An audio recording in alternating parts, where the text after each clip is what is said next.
That was weird. It's supposed to add us back in, but it normally automatically adds you back in after the intro, but it didn't. So I'm sitting there like an idiot going, what's happening? Anyway, welcome to another episode of the Boba Show. Highly professional as usual. Hi, everybody. We were distracted reading some of these advertisements in the comic books. That was from the I made this background for the Gojitron Marvel DC Comics crossover when we did a episode together, and then I forgot to actually use it on the on the night. So I'll use it next time. But then by the next time we do another talk, I'll probably make another background again, so we can enjoy our comics, but we can switch to a little bit of our colors there. Yeah, the network insists that if we create any material, that we must use it. There can be no wasted resources. Oh, for sure. JoJo. Yeah, we can go pink. We can go nice and cool and blue. Get a grid background going.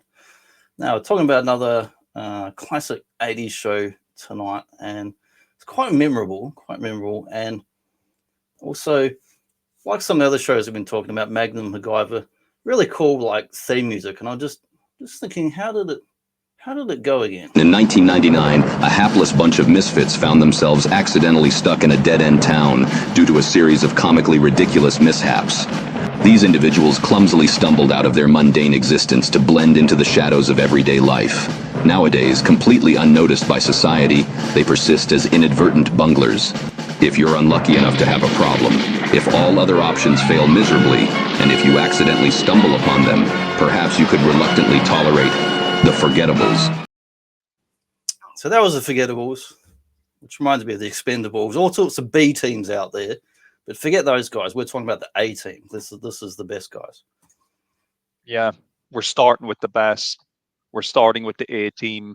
We will eventually get to B team, which of course was the former WWE Tag Team Champions of Curtis Axel and Bo Dallas. That's a story for another day. Yes. Today we're on the A team. A1. But some of our viewers, our listeners, might be a little bit confused here, Johnny, because yes, or spot the difference. Someone's not in the pilot episode here. yes. The Face Man is here, but he's portrayed, as we all know, and most of us would know, it's Dirk Benedict that's Face. But we will not be seeing Dirk Benedict in this pilot episode we're going to review today. He has not yet been cast. Well, it was not cast, but apparently when I was reading up on some behind-the-scenes notes and whatever, apparently the producers or whatever, or showrunners, they did actually want him for the role, but for whatever reason, not available when they did the pilot. So when they were going to the full season, they knew that he was definitely going to be the guy for the actual show. Yeah. Now, I don't really have an issue with the other guy. The other guy that looks like John Travolta in Saturday Night Fever. Yeah. Let's actually, I'm just going to bring up his name here. I don't want to be completely... Yeah, I've got it on my notes here. Hang on. His name we had Tim Dunning, and the other dude. Yeah, Tim Dunning. Yeah, he really does remind me of John Travolta in Saturday Night Fever. And he's very tall and lanky. Apparently, there was another thing they didn't really care for as far as the style and look of the characters. They thought he was like also too tall and he towered over the rest of the cast. And it doesn't look too good if you got like your tough guy Mr. T and some guys like towering over him. It's not really the best look. So we already covered Magnum. We covered MacGyver. Knight Riders next week. Oh, Kit. Michael Knight. Oh, Kit. Who also has two actors in his pilot, as we'll look at next time. That's right. Yeah, that's right. A bit of a facelift. And this is kind of the getting the team together here, running away from explosions as they do. Is it the A+ team? Yeah. But yeah, we get our first pilot episode, and it is a true pilot where it's like movie length. It's like about an hour and a half. I just rewatched it again before, and it's like TV movie sort of thing, but obviously they've got a bit more of a budget. We've got big action, we've got flying planes, and we've got vehicles, and a lot of really awesome practical stunts. So definitely a good budget. Yeah, and no intro in the sense that it's not like a traditional TV show intro like we've Yeah, it's seen like a cold previously. opening.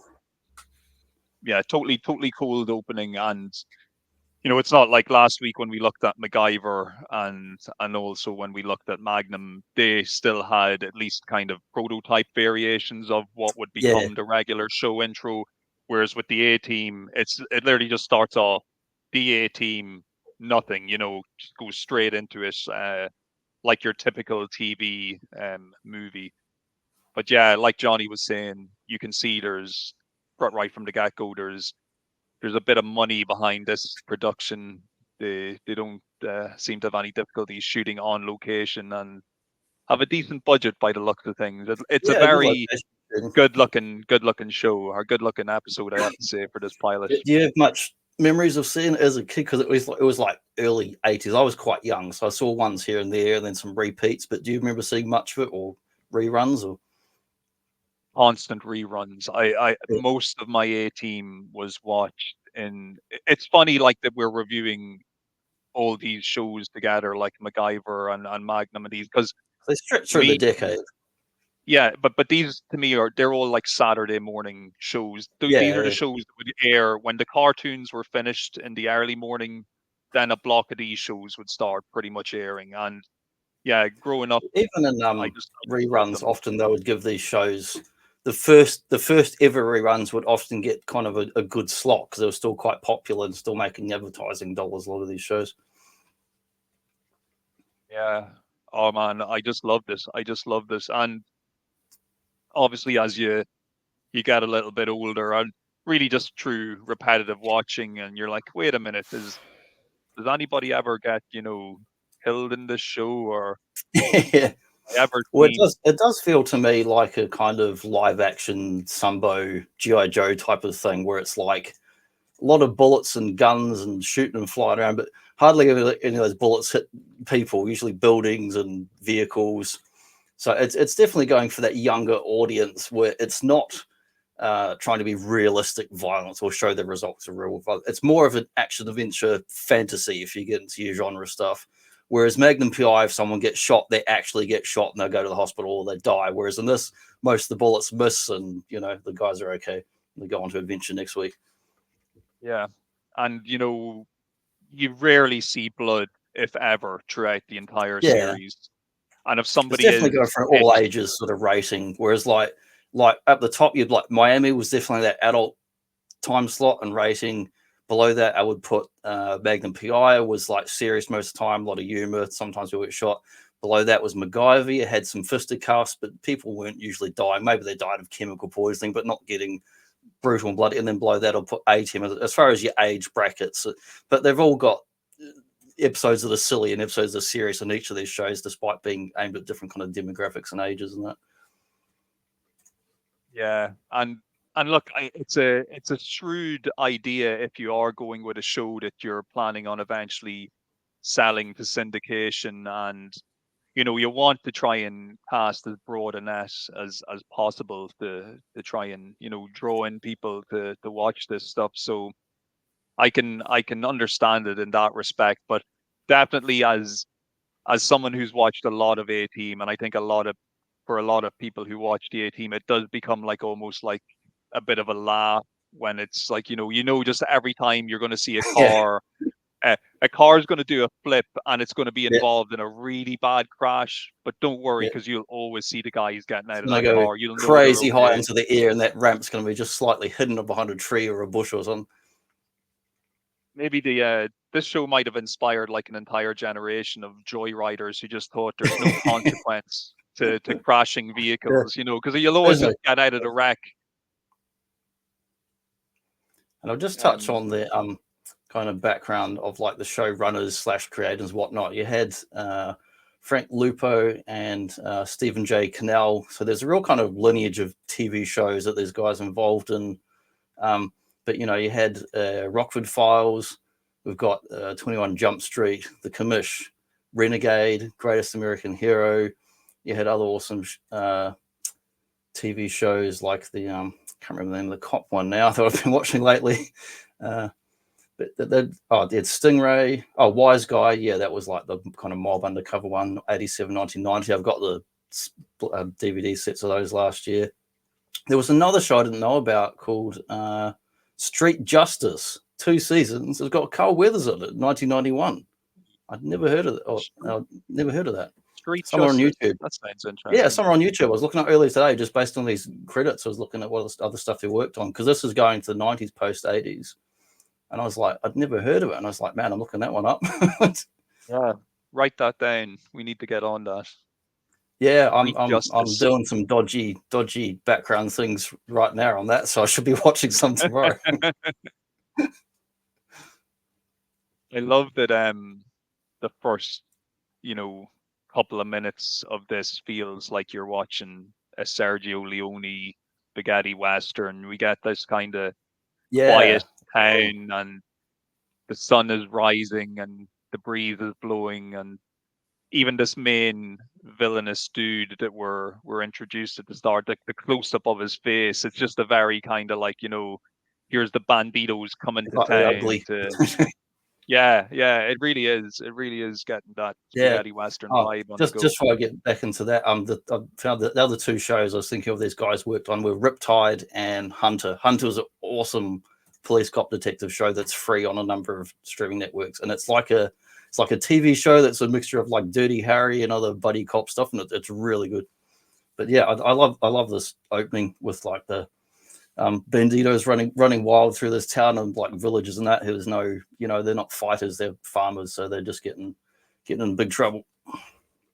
Getting in big trouble, and I think like the lead bandito guy, his name is Paco, and they're after he's calling for this man Massey. He wants him be brought out, and the villagers, they're all like, oh, we don't know anything, we don't know where this guy is. So he orders one of his thug associates to go into one of the villagers' houses and threaten the man's granddaughter, and they're able to suss that this person Massey that they're looking for, he's hiding in this like wooden shack, and they surround the shack, and Massey, he's putting together this kind of dodgy car. He's trying to get it working so he can make his escape, and there's a friend with him, a local, who's trying to go with him, but Massey insists that he stays behind because the gang aren't aware that he's there. So he pushes his friend out of the car, and he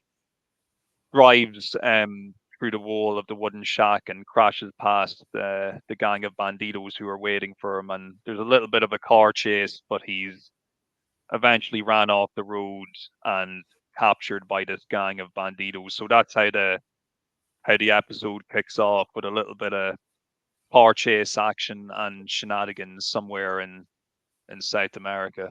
Yeah, it's a nice setup, and then we get introduced to these this reporter lady character, and her boss is showing her these files about these kind of almost mythical team of commando dudes who are like experts, but like, if we can find them, as the iconic opening tells us, if you can find them, you might be able to get them to help you, but we don't even know if they're alive or not, or where they are, or what's going on. Yeah, we see that this lady, she's working for we find out basically very quickly that the man Massey, who was being captured by the banditos in the beginning, he actually works for this particular newspaper that these people are also working for. And the lady Amanda, she's trying to convince her boss to delve into the whereabouts of their colleague Massey, because he disappeared in South America recently, and nobody knows where he is. And the boss man, he's having none of it. He's a real J. Jonah Jameson type of dude. He's like, he's probably drunk in some, village somewhere. He's totally unreliable. Apparently, he has a bit of a track record of, going to foreign countries to look for stories and then just getting hammered with the locals and coming back with a lot of expenses and no stories. So boss is kind of sick of him. He's not willing to look into it, whereas Amanda is insisting, like, she's like, look, he's my friend, I think he's in trouble, he's kind of just disappeared, the government doesn't know where he is, nobody knows where he is.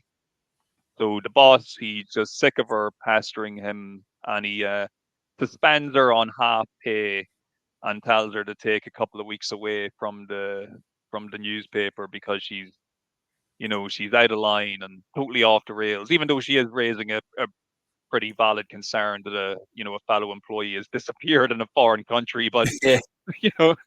Parking that to one side, she gets chatting with one of her press colleagues who has a file on the A team, and as you mentioned, the A team, they're a crack commando unit who Like allegedly Vietnam guys.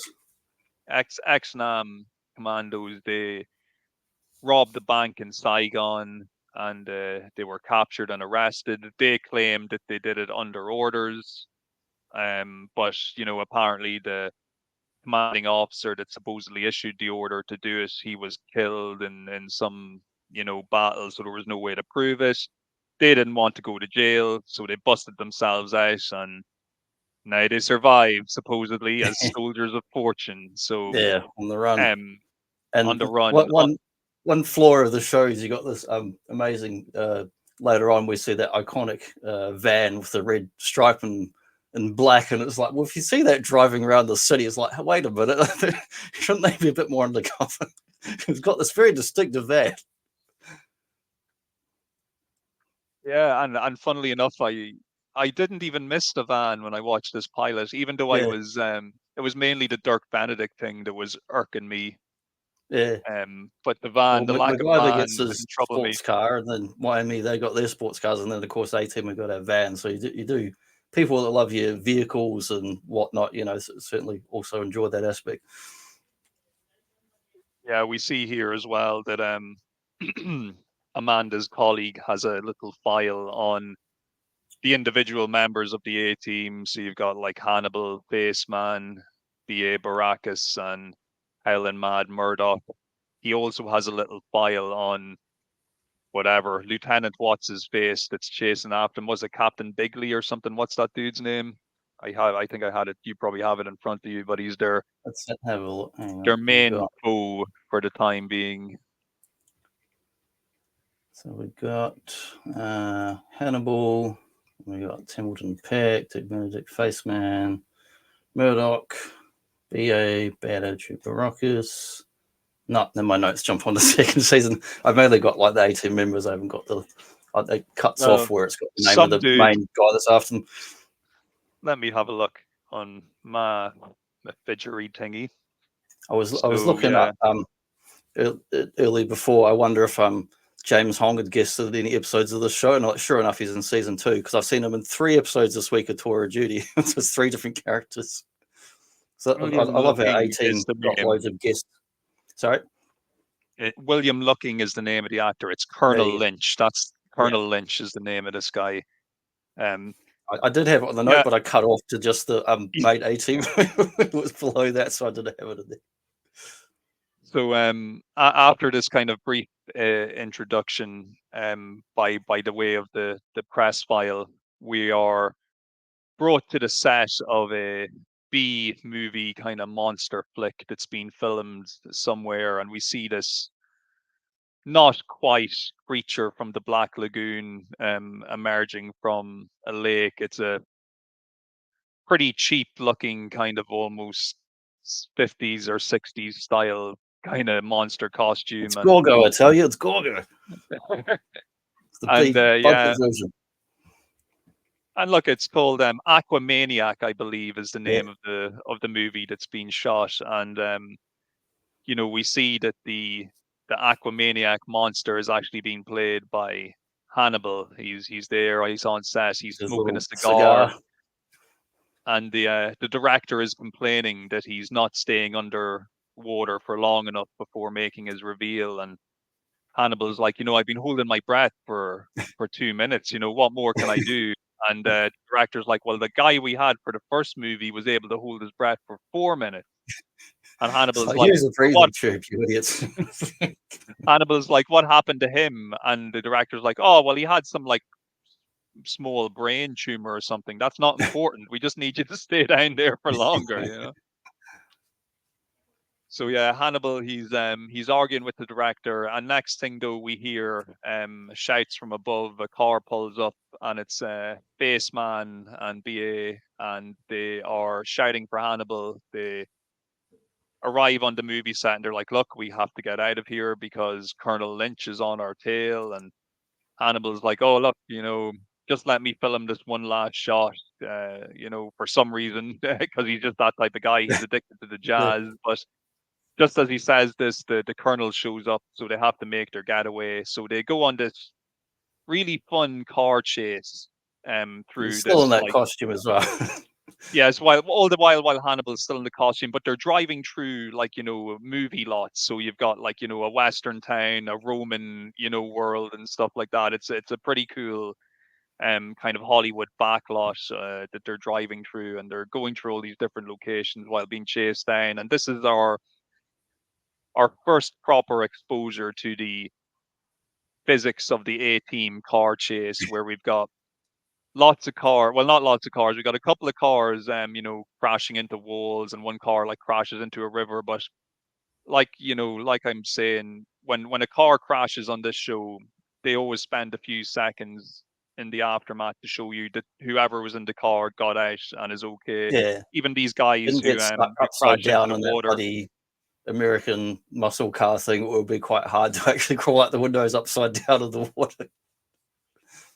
Yeah, they make sure we see the two guardsmen here, they're swimming out of the water, so they've survived. We'll see later that the guy, when he crashes, you'll see him getting out of the car, and it's a trope of the series the whole way through to make sure that to let you kids at home know that there's Yeah. no consequence for crashing cars like Yeah. this at all.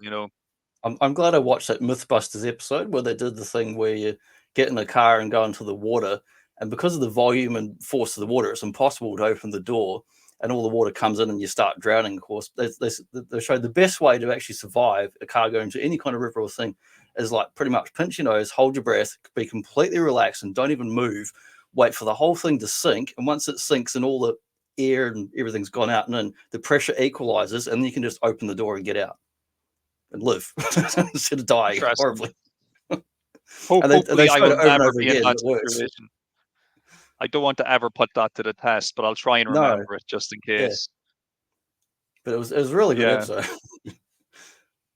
So yeah, we've got this car chase on the go, and two of Colonel Lynch's cars have been eliminated from the chase, and it's only down to him in pursuit of Hannibal and the crew. So they come across this kind of water bridge that has a control mechanism to make it. It's for supposedly filming Moses parting the Red Sea, so they could have an actor walk across as the water parted. So they're able to drive across this bridge, and when they get to the other side, Hannibal hops out in his monster costume, and he's got his hand hovering over the lever, and he's kind of daring the colonel to drive across. And the colonel does eventually, of course, take the bait because he's an idiot, and then Hannibal just pulls the lever, and it floods the bridge, and the colonel's car is stuck in the water.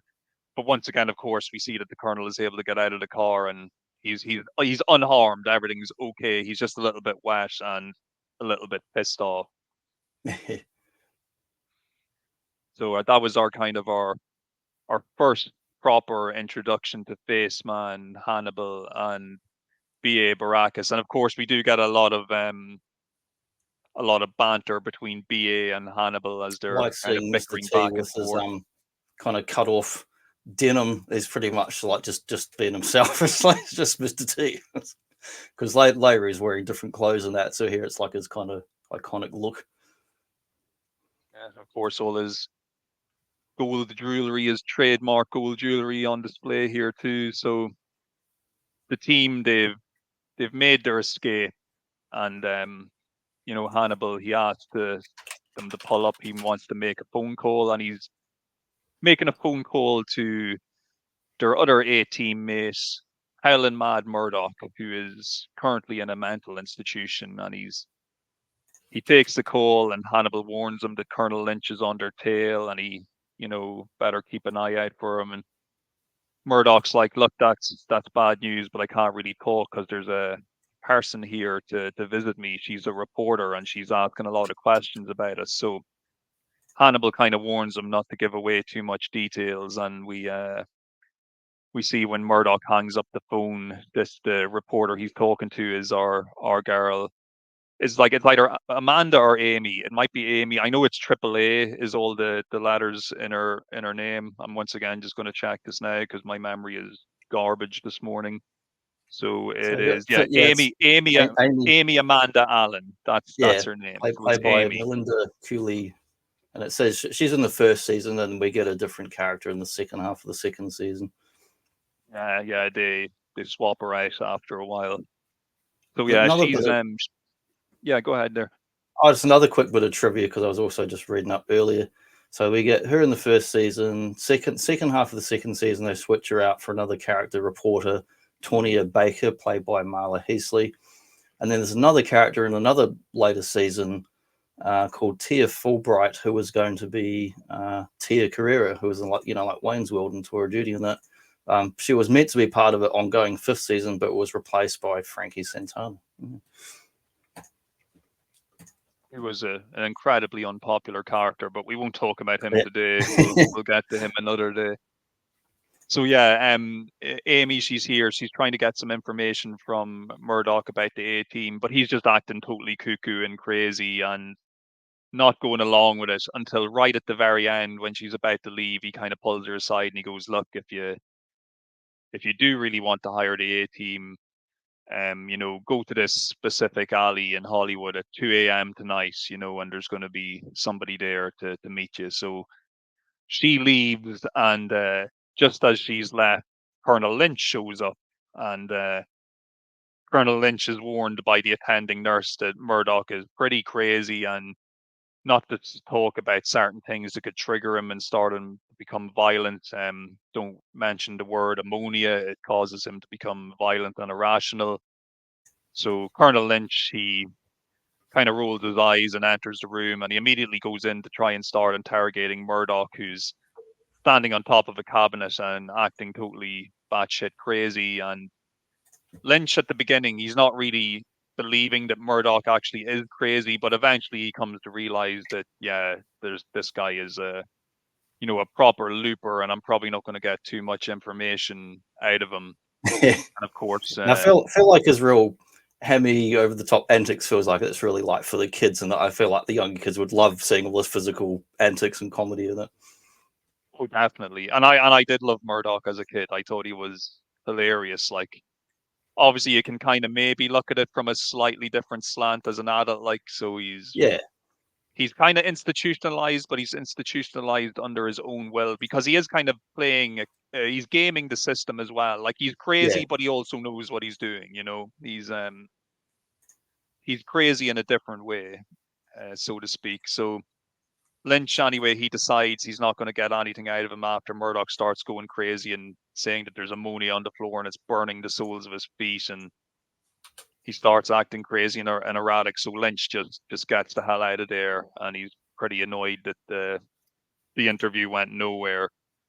So we cut to later that night, and Amy has showed up at the alley at 2 a.m. where she was told to meet the A-Team, but it's pissing rain, and instead of the A-Team showing up, this drunkard old bum in the alley comes staggering up to her, and he's swaying and he's staggering all over the place, and he has a bottle of something or other, and he drops it, and he's pretty upset. He's like, "Oh, that was almost a full bottle." And she's like, "Oh, it's okay, old man. Here, you're homeless. Take some money and go get yourself some food." So the old man takes the money and he's like, "Oh, you're a princess in a land of dragons."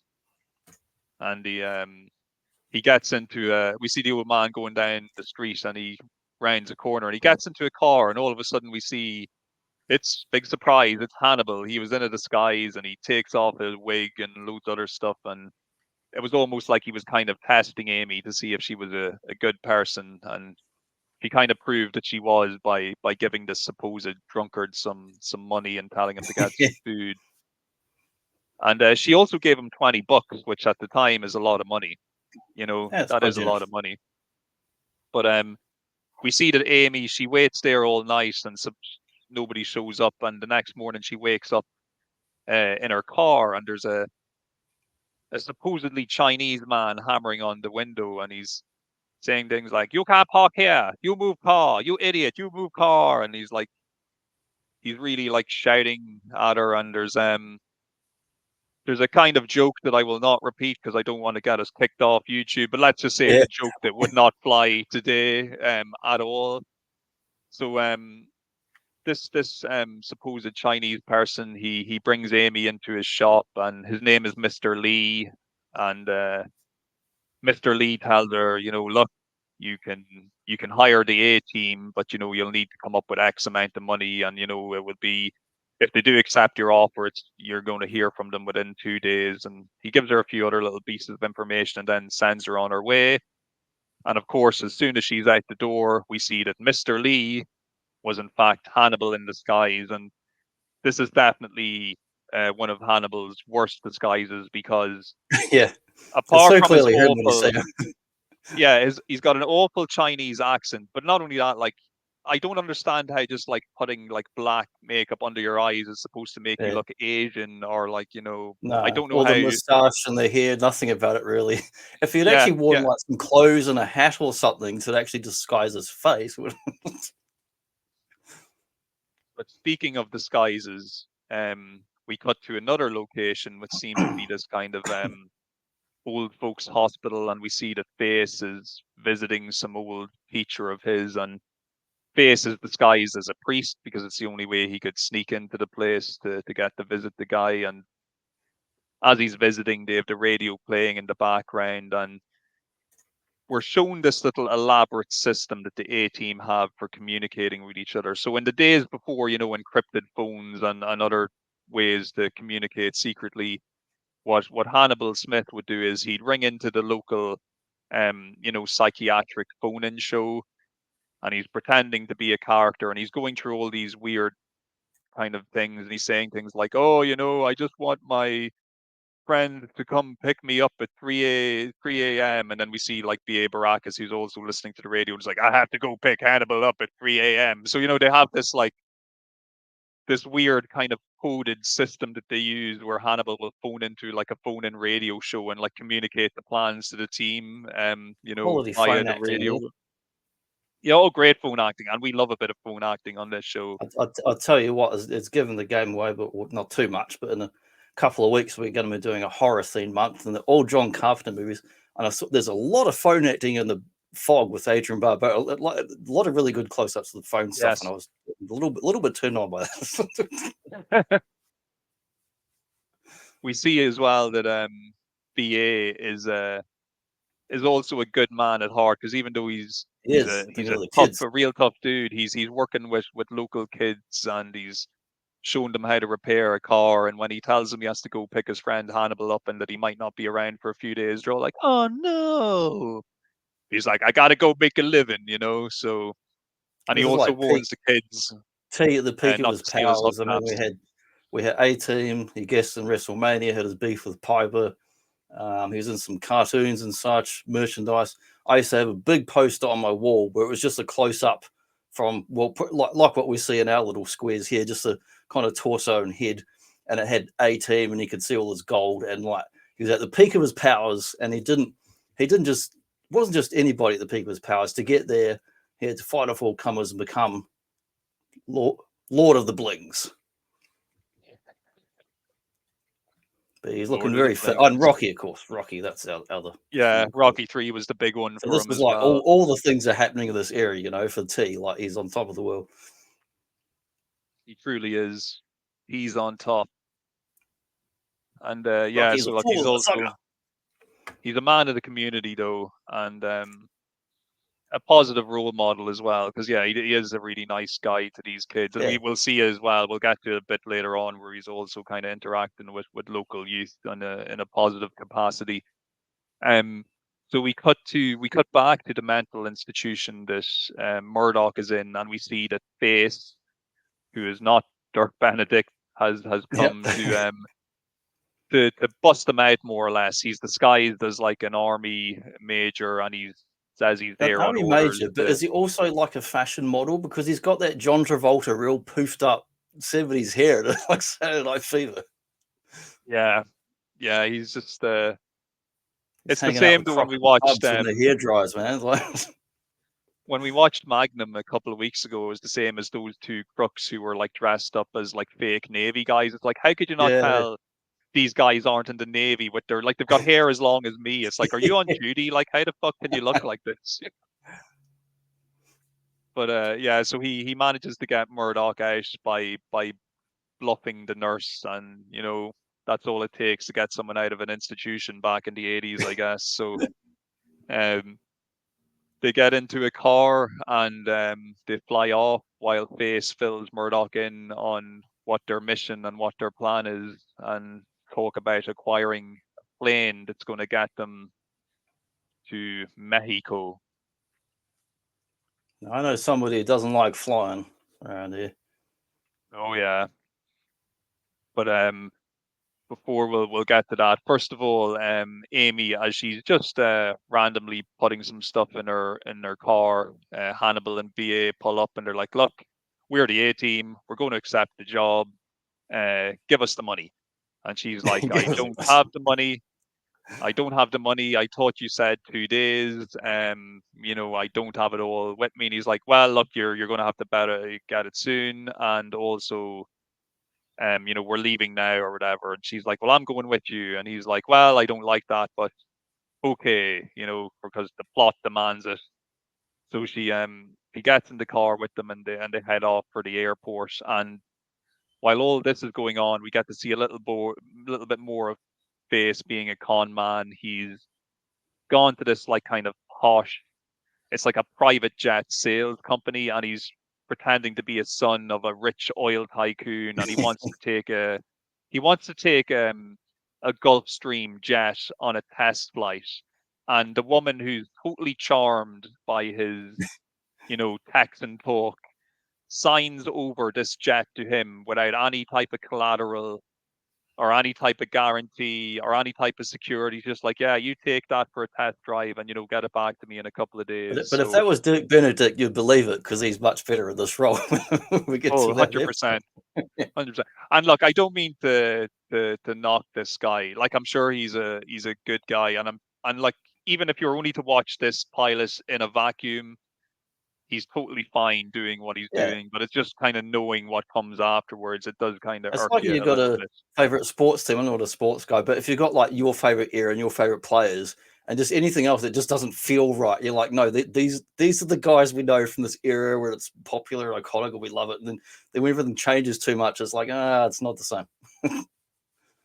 So we cut back to BA, Hannibal, and Amy, and Hannibal's like, "Okay, we're going to the airport, and we're going to get in this flight." And BA is like, "Well, now, Hannibal, I don't like flying, and there's no way you're going to get me on a plane." And Hannibal's like, "Okay, let's pull in here. We're going to have a talk about it." And we get this moment, of course, where BA, he's completely annoyed that Hannibal would try and get him to drive to the airport because he knows he hates flying. He's terrified of flying. He's not going to do Where it. we go? They're going to drive to Mexico instead. That's the plan. Hannibal's like, "Okay," but as soon as they get back into the car, he drugs BA, which Yep. once again, we want to talk about consequences to actions and things like that. The A team, the A team could be responsible for a lot of young men thinking, if you want somebody to do something and they're not cooperating, Yeah. it's totally okay. It's totally okay just to drug them, and then you can bring them anywhere you want them to be, because this happens all the time with BA. It's Yep. another one of those running gags. Like, "Oh, we'll just needle them anytime we need to get And them on a somehow plane." there's no damage to his body or brain or anything for all these times this happened.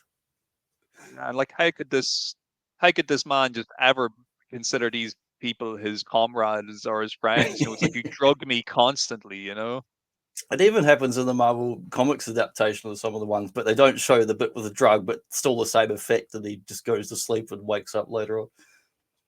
Of course, he weighs a ton, so once he's knocked out, Hannibal has to get him and like carry him, kind of firemen carry him over to the plane to get him on board.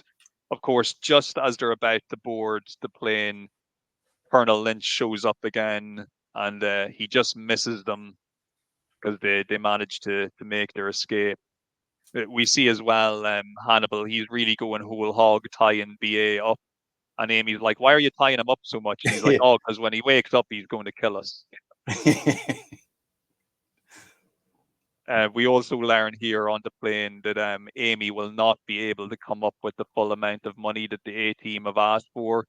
She was only able to raise 25 grand by calling in a few loans and won't be able to come up with the whatever 200 grand or whatever it was they asked for to do the job. So Hannibal, he's not very pleased with that. And he doesn't even know how they're going to be able to finance the job now because they only have a little bit of money to play with. But then Bates suggests that they run the old movie con, which is basically that they're going to get a local film studio to finance them for all the equipment they need. And it's a con they've pulled before, apparently many times in different countries they've gone to, where they'll pretend to be from 20th Century Fox or some other movie studio, and we're coming to your poor country to shoot a movie, but we're going to bring millions and millions of dollars with us in investment. So as long as you just do everything we tell you to do, you'll benefit. So that's basically going to be the plan to finance this little operation and this little caper they're planning to pull. But we see here as well that the Gulfstream jet that they've nicked isn't obviously doesn't have permission to land at the airport that they're landing in, so they have to kind of tailgate an actual domestic flight that's landing at the same time, which in real life would be a very dangerous thing to do. And but they managed to land their plane, and of course they're instantly greeted by authorities who are like, "What the fuck? You can't just land a plane here, and what you did was very dangerous." But they're pretending that they have a passenger who's had a heart attack, which is B.A. Baracus, who's still unconscious from being drugged. So they're like, oh, this man, he's had a heart attack. We had to do an emergency landing. We need to get him to a hospital. So, instead of waiting for an ambulance to show up, they instead take the security person's car who was there to kind of chastise him. Like, oh, look, thanks, and give us your keys. We're going to get him to the hospital. And so, yeah, they managed to illegally land the plane and get out of the airport without really being questioned, just by saying that they have a guy who's had a heart attack and they need to get him to a hospital. So, more quick thinking by the team to make their escape here. Yeah, they're good at thinking on their feet and MacGyver style, and getting into hot water and getting out of hot water and onto the next thing. They do a little trick here with BA as well, where while he's still unconscious, they change the time and the date on his watch so that when he wakes up, he thinks he's been asleep for 2 full days. And they actually convince him that they drove all the way to Mexico and they didn't take a plane, and he's just been asleep for 2 days. Perfectly normal. Just sleep for 2 days. Don't see a doctor if that happens. Yeah. And Hannibal, though, he kind of drops in, oh, look, you must have had another one of your anxiety-induced blackouts. And yeah, if you thought you were having anxiety-induced blackouts that caused you to black out for 2 days, I don't know. Yeah, see a doctor. Definitely see a doctor. If you're having any kind of blackouts, go and see a doctor. Maybe we should actually take a moment just to pause and just to relay a few things to younger viewers. I've been not blacked out, but I've been knocked out 2 times. But they were both when I was a kid, and both times I was pretty much on my feet. Everything was black and I was unconscious, but it was what you call TKO in boxing, but actually my vision switched off. I couldn't see a thing for like 10 to 30 seconds or hear anything. No, but seriously, kids, any kids listening, just remember, it's not normal to like black out for 2 days regularly. No. It's not normal to allow your friends to like drug you and do stuff like that. And definitely not. If you're in a car crash, there could be very serious physical consequences. Just needed to get that out there because, when it comes to the A-team, I don't know, man, they're promoting some crazy ideas. If you see a ramp that's leading up or over a bridge, don't drive over it. That's my advice. we kid, of course, we know it. We know everybody's not going around. I'm sure the kids don't go around spiking each other just for fun. Really, I'm sure. I actually don't know. They probably do. But If you so drive we're your here. regular car over a ramp and come down, all your suspension, everything will just be like shredded to pieces. It won't just keep driving like on the TV. Yeah, and like you said earlier, you will probably just drown in the car if it goes in underwater, or Yeah. and you will be Unless you're crushed if watching it's on its Mythbusters, head. go and watch that special. Yeah, exactly.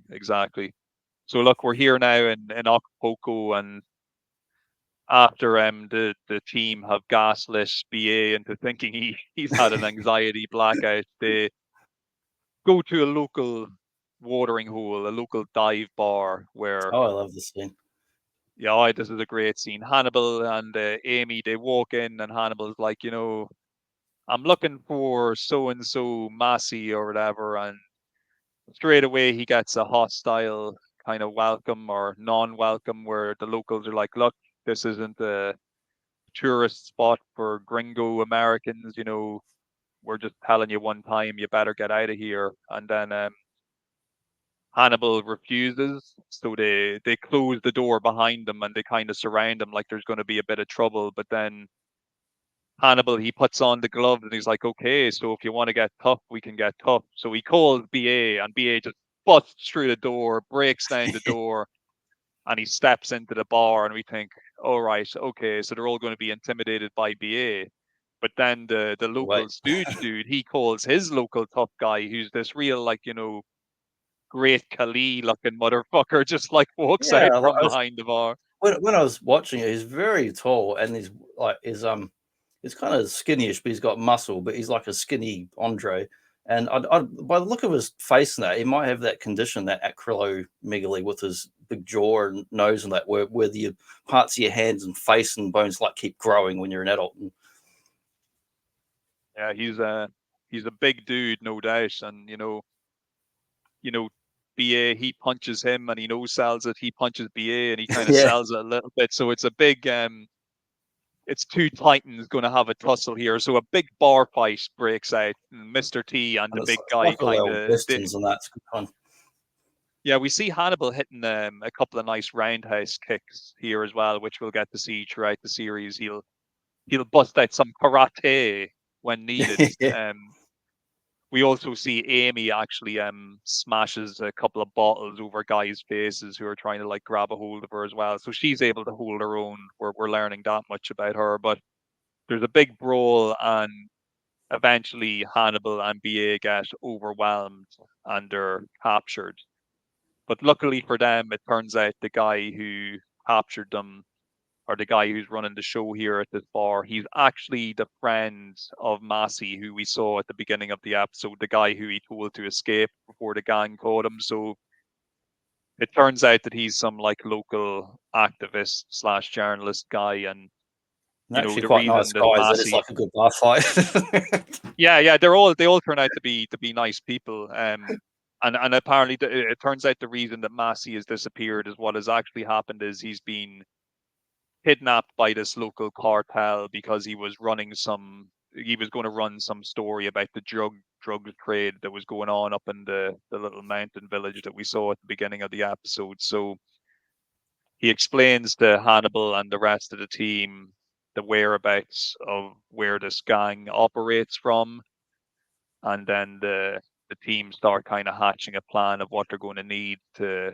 kind of free him and to go up against this cartel out in the wilderness. So Hannibal, he starts making up a list that he wants Face to kind of get a load of items, and he's looking for like armored cars, he's looking for artillery, all the typical stuff you kind of need to do like an urban assault. He knows that the cartel are growing weed out in the mountains, so he also wants to get a crop dusting plane, and he wants to poison their crops. And yeah, he's got a whole plan just to take out their whole operation. So Base has to work extra hard to really con the local kind of movie board into giving them all these supplies. And we see here him and Amy, they're out beach and they're trying to smooth the local representative, and it's like, oh look, the script, we need a bus, we need this, we need that, and the guy's like, I read the script, it doesn't say anything about any of these things that you're going to need. And then Amy's like, oh no, it's in the green pages, it's in the rewrites, I'll make sure that you get the new copy. And the guy, he's kind of hesitant, he's like, everything you're asking for is going to cost an awful lot of money, and you're looking for it at very short notice. But Face, he's really pushing that con hard, and he's like, look, if you can't make this work, then I guess our movie studio just doesn't want to do business in your country. And if you botch this deal with us, it's going to end up costing your country millions, because there's a lot of money to be made by shooting these movies. So he basically manages to con the poor guy into a panic and gets him to agree to acquire all this stuff that they're looking for. So they don't quite manage to get the armored vehicle. The best they can do is like a old school bus, which they get BA to kind of mod and refurbish into like a Mad Max style kind of armored vehicle. Yeah, he's a good we also mechanic. see a He's the man. we also see a moment here where the A team and our local activists are trying to convince the villagers who we saw at the start of the episode to rise up against the local cartel and fight back and make a difference. But a lot of them are terrified and they don't want to commit to anything. But Hannibal, he kind of rallies them somewhat and manages to convince a few of them to join their cause, to go against this cartel, who are pretty much pillaging their village on the regular basis, and just been fucking them about for most of their existence since they were up here. Bad news. Yeah, bad dudes indeed. I like the conversation where he's talking to the village and it's like, we're farmers, we're not fighters, we're not soldiers. And then Hannah was like, I'm a soldier. Yeah, so we see here BA begins the modifications on the bus to turn it into an armored vehicle. And once again, as I mentioned earlier, we see that just like back home in the States, where he was kind of friendly to the local young people, he's also showing the youths of the village how to fix up the bus and just being a generally good-hearted dude to the Yeah. kids in the area. So we also see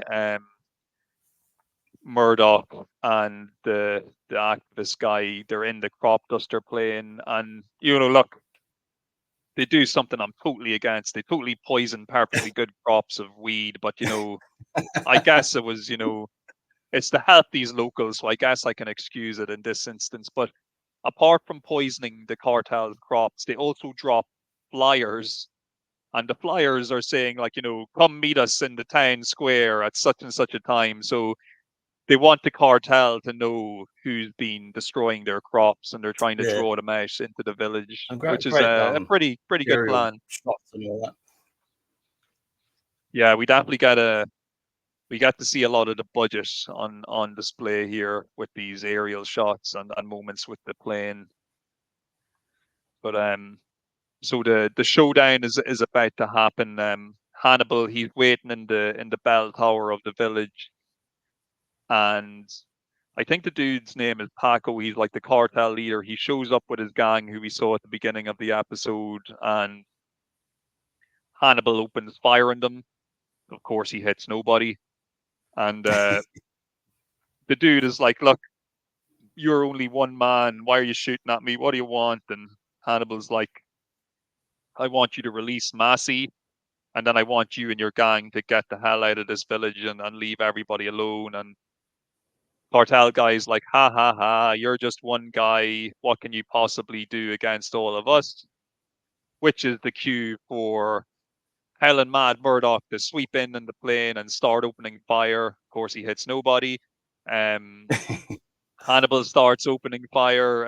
Yeah, and then we just get a great kind of, it's like just a big mishmash of loads of action going on at once. So we've got Murdoch swooping in on the plane, opening fire, and then we've also got Hannibal kind of doing like almost like a zip wire down from the bell tower to another building while shooting his Tommy gun at the bad guys.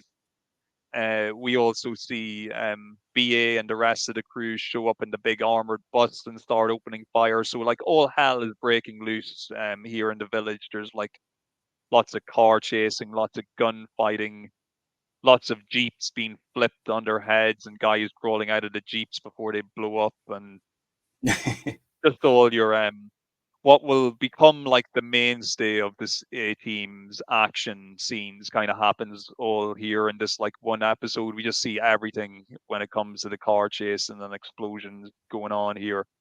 We see as well that attached to the armored bus, they also have a big cannon which they're able to use to blow holes in the road and flip over some of these jeeps. But it's a really cool kind of action sequence that's going on, and we really do think that the A team have everything well in hand until Base, who's in the plane with Murdoch, he spots that there's a large like army, or like what appears to be an army heading towards the village, but on closer inspection it turns out it's not an army, it's like local rebel guerrillas, and they managed to blow the A team's armored bus off the road and capture the A team. So there's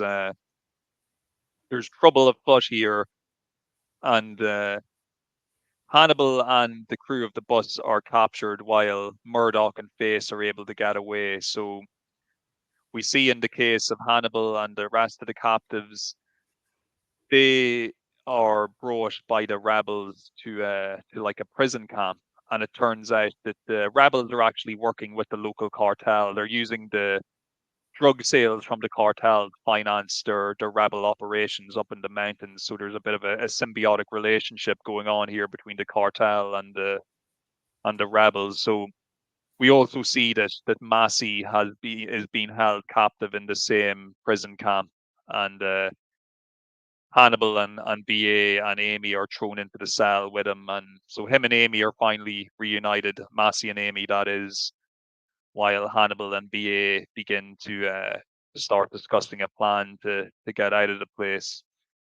Hannibal is also brought before the main leader of these guerrillas, and him and Paco kind of try to interrogate him and suss out what the deal is. And you know, Hannibal, he's being his usual cheeky bollocks of a dude. He's just cracking jokes and not giving them any information, and vaguely threatening that he's going to take down their whole operation, even though in fact he's the person being held captive, and you know, in real life would most likely have been executed before it would have ever even gotten to this stage. But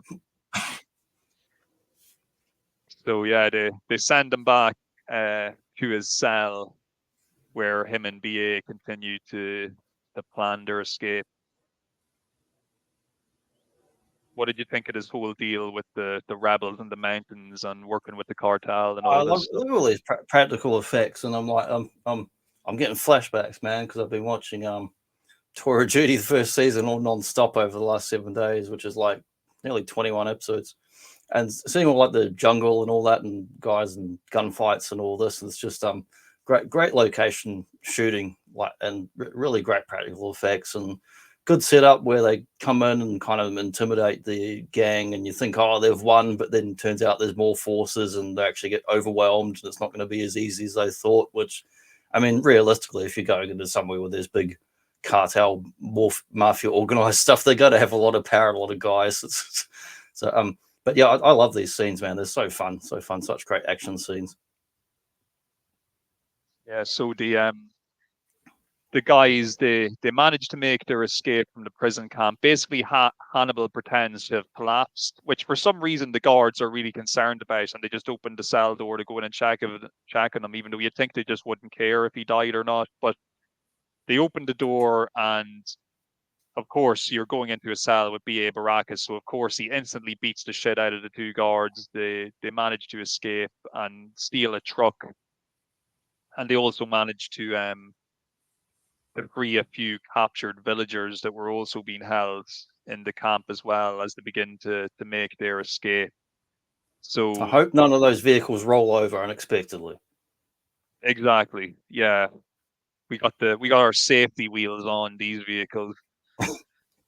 But so Hannibal, they start to drive out of there, but they don't know how they're going to make their way out. But luckily for them, earlier on, Face had met with the local representative who they were making them this, you know, false movie through, and he manages to convince them to get the nation's army to follow them up into the mountains, essentially. And because he says that they've rewritten the script, and there's now a scene that needs, like, pretty much like a full army platoon for whatever they're coming up with.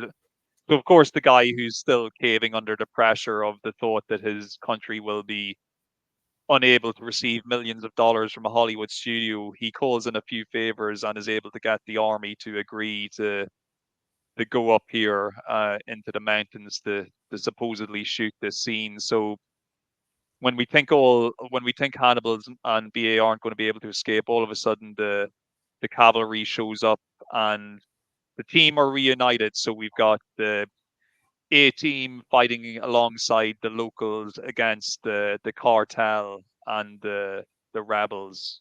So once again we get into our somewhat typical A-team action moments. We got a lot of shooting with nobody getting shot, lots of car chases. And look, I know I might be saying this in a like I'm making fun of it type of way. I do love this show, and I actually don't care about how this stuff is kind of worked. I don't They need make to. they make it work. It's a certain Yeah, style, they like make it that work. Marvel They Rambo make it G.I. work. Joe. It's a certain style, and they work well within that.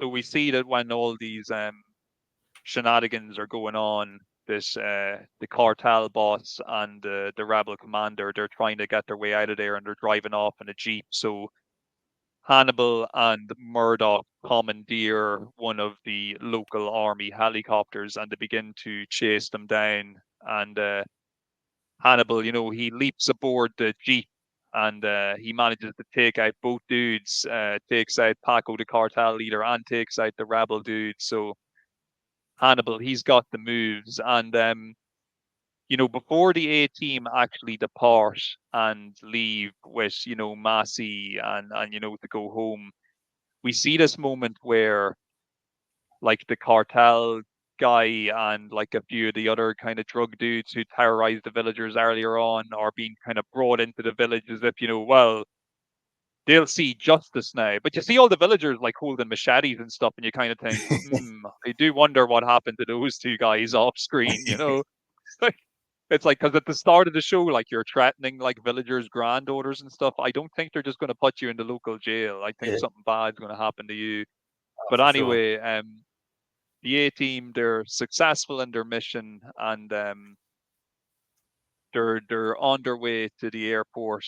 And Amy, she's like, "Oh, I'm going to write a story on you guys," and they're like, "Well, no, you're not."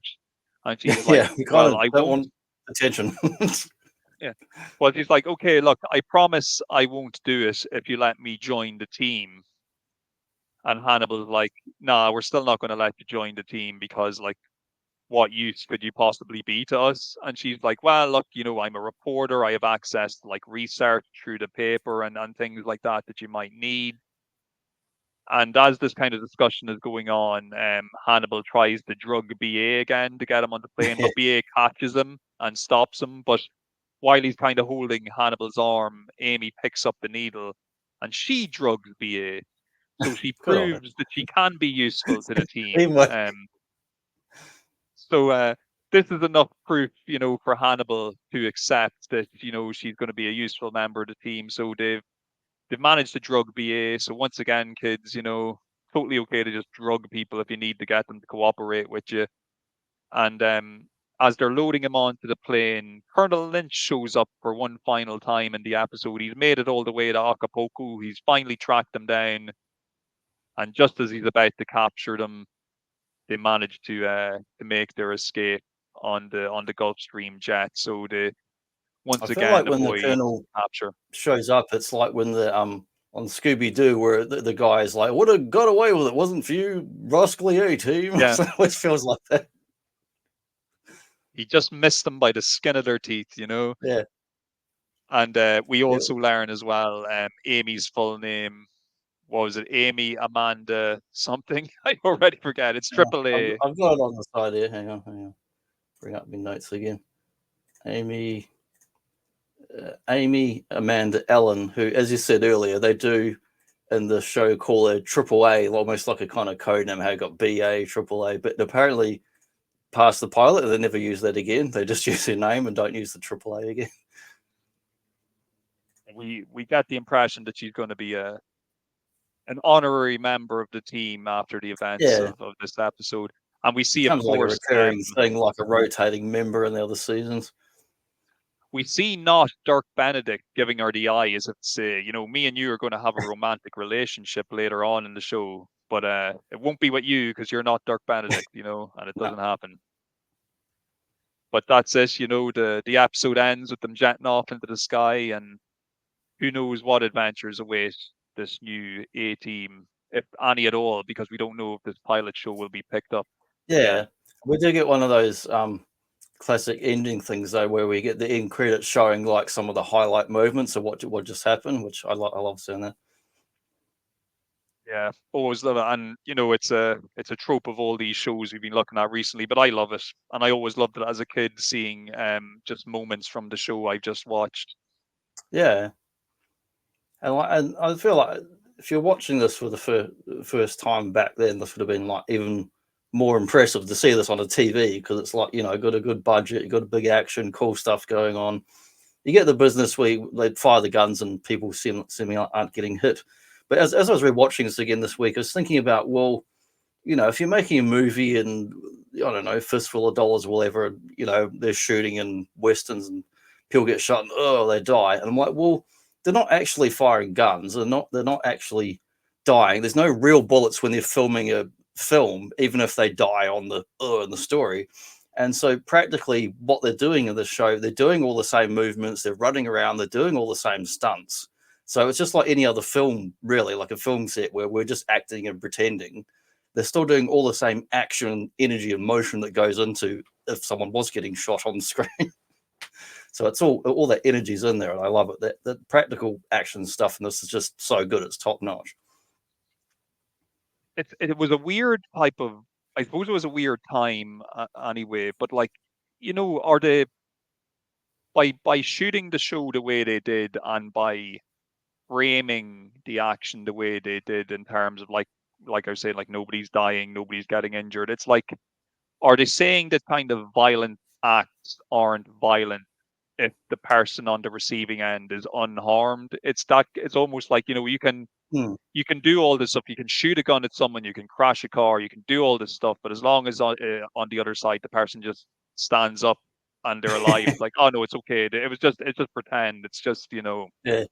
So to me, when it's an American thing, it's always about like the ratings and advertising and what the market is and demographic, like what the age group. If it's an adult show, sure, do whatever you want. But if it's for a kid's younger audience, they've always got very restrictive guidelines. Whereas if it was something European and shot over there, totally different culture and different standards again.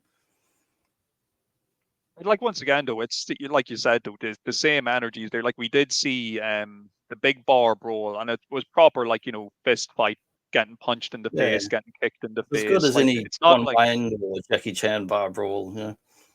yeah, or like, I know, like the old Star Trek brawls. It was kind of like that. Lots of people being thrown over tables and stuff like that. So, no, I can appreciate it. I can definitely appreciate it. And, you know, I would agree with what you said earlier in terms of maybe the tier rankings of ratings and what you could kind of get away with. Like, Miami Vice and Magnum are definitely in the upper tier of, like, there's a violence factor and you will see someone get shot and killed. Whereas MacGyver and A-Team, they are much more child friendly in that sense, that you can air them early Like in the day. You never seen anything graphic in MacGyver. Like, I mean, someone might get injured or bleed, but there's never anything really graphic. It's certainly safe to show for all ages, sort of thing. Knight Rider is a little bit of a mix of both, because sometimes you got violence and then other times you've got cartoony non-violence. It just depends on the episode. Sometimes you've got bloody cars on a racetrack, they have no business being on a racetrack, as we'll find out in the pilot. Yeah, sometimes you have a man being shot point blank in the face in the opening. So, but we'll get to that next week, which I'm really looking forward to talking about Knight Rider as well. Yeah, it'll be good fun. Our, there he is there. Our pilot season rolls on at these 80s Rolls pilots. on. Yeah, so we done the Magnums. We go over. We had our A team, getting the whole team together. We're going to be going 112 miles per hour next week, man. Oh yeah, can't wait. Seeing some lovely cruising speeds. I think what I like about a lot of these shows as well is I just love the simplicity of, self-contained episodes where, like, one thing I love about a show like the A-Team is you can kind of just pick up from any episode, instantly get Yeah, what's you can watch going them out of on. order.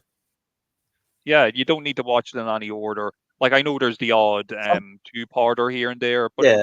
realistically, apart from that, you could just watch them really in any order at all. You'll get the gist of what's going on straight away. A lot of these action adventure genres with live action, or even a lot of 80s cartoons, were given directives to actually write for your team providers to actually write stuff that way. So when it goes into reruns or gets shown out of order and internationally, it doesn't really matter, other than like the bookend season episodes, the odd two-part. You can watch them out of order and it doesn't really matter. You can enjoy them as self-contained stories. And that was a real kind of tradition and style that carried over from kind of 60s, 70s American TV shows. Well, it's nice sometimes to not have to, pay a lot of attention. Like where our modern shows, we're just used to that type of whatever, Breaking Bad, whatever modern example Yeah, you you want missed to. one key scene and now you got no clue what's going on 5 hours Yeah. and 5 episodes later. It's nice So sometimes when just they being with able that to sit guy, and why watch did they something. kill him? He's not with them anymore. It's a good thing they killed him. When you don't have to show me the previously on the A-Team, you don't need to show me that Yeah, every week. I no. don't need to know. I'm not fond of recaps. I don't mind a recap for previously, like the whole season, in case it's been 6 or 12 months. Like, I don't mind a season recap because it's been months. When it's last week, I was like, I don't need a bloody recap. We just watched it. And if I didn't watch it, I probably wouldn't be watching the episode I'm watching now. Yeah. Oh well, that's a complaint for another day. When we get to more modern shows, we'll be complaining 24. about. I've watched all of 24 twice, and that's like so recap heavy. It's like previously on 24. It's like the recaps is like 24 bloody minutes of recapping before we get to the show. Previously on Battlestar Galactica. Yeah, a lot of recaps on that. Yeah, Knight Rider next week. Can't wait. Hope everybody's enjoying these look backs on the 80s shows. They seem to be relatively popular with our small fan base, so the network will be quite pleased with our ratings here. Yeah, we've got some other cool stuff coming up. We're doing our Knight Riders. Next month we'll be getting into a John Carpenter Halloween horror sort of themed month, but we are going to extend pilot seasons for one more episode and do a Miami Vice Castillo special, because we did the actual pilot Miami Vice last year, so that's why it's not in this lot. But I thought it'd be nice to sneak one in and revisit Miami Vice with the Castillo special. That's like an episode focused just on him. Yeah, really looking forward to that one as well. And I haven't watched that episode in years, so I'm looking forward to giving it a spin and having a chat with you about it. But yeah, thanks for tuning in, folks. Leave us a like, give us a comment. What was your favorite out of some of these shows, or do you have a favorite character in the A-Team? That's Mr. T, of course, but I mean, you might have a different favorite. That's okay with me. Yeah, it's okay to like Kyle and Mad Murdoch. He's a cool guy. Yeah. You can even like PA John. That's positive attitude, John, to counter some of that bad attitude from Mr. T. I was wondering the whole time what it stood for, actually, yeah. Yeah, I just thought it before the show. I thought, what can I put in that's just cheeky and nonsensical? I thought, bad attitude, positive attitude, PA. Folks, yeah, hope you enjoyed it, and see you next week for Knight Rider. See ya.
group you knew from Vietnam. What'd you call them? The A-Team. When I tuck that jet in, I want you to stall the refueling till we get aboard. I ain't flying with that crazy fool. Take it easy. We're the play. What's going on here? 10 years ago, a crack commando unit was sent to prison by a military court for a crime they didn't commit. These men promptly escaped from maximum security stockade to the Los Angeles underground. Today, still wanted by the government, they survive as soldiers of fortune. If you have a problem, if no one else can help, and if you can find them, maybe you can hire the A-Team.